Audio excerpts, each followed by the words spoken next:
With warmer weather bringing golfers out earlier than last year, for businesses like Drumlin's Country Club and Golf Galaxy, it's been a real hole-in-one.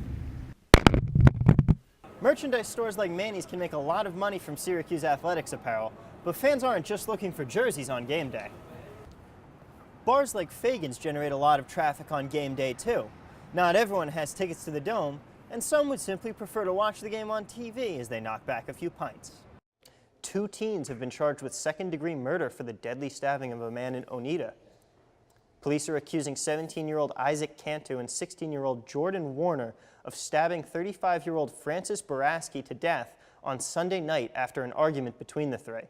The two turned themselves in yesterday, and police are still investigating the motive, as the two are not giving any information to the police.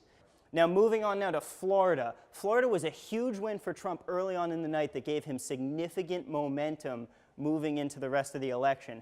As you can see here, this county is where Tampa is located. Now, even though it went blue, and typically in the past 4 elections, Tampa has signaled the winner of the election in total. Trump managed to keep it much closer than people expected, giving him a slight edge in an urban area he wasn't expected to pick up, and the larger turnout in favor of him actually helped him beat Clinton by more than Obama beat Romney in the state.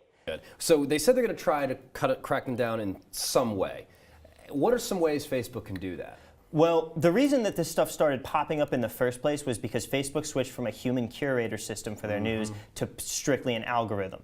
The algorithm doesn't have the ability to tell the difference between a real story from the Denver Post and a false story from the Denver Guardian, a fictional newspaper. Right. Welcome back to NCC News. In last night's World Series Game 1 between the Indians and the Cubs, Cleveland was flying high. Let's pick things up in the 4th. That is where Indians catcher Roberto Perez absolutely walloped a John Lester pitch deep to left field for a home run. Perez's second homer of the postseason put Cleveland up 3-0. Later in the game, Perez was at it again. That 8th inning 3-run home run made the score 6-0 Cleveland, and that's how the game would end. Perez joined select company last night. He became only the 5th catcher in MLB history to have a multi-home run game in a World Series.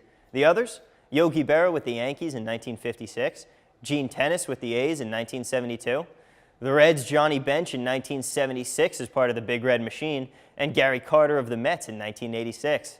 All 4 of those teams went on to win the World Series, a good omen for the Indians. Now, on a more personal note, when you were 2 years old, you were diagnosed with polio.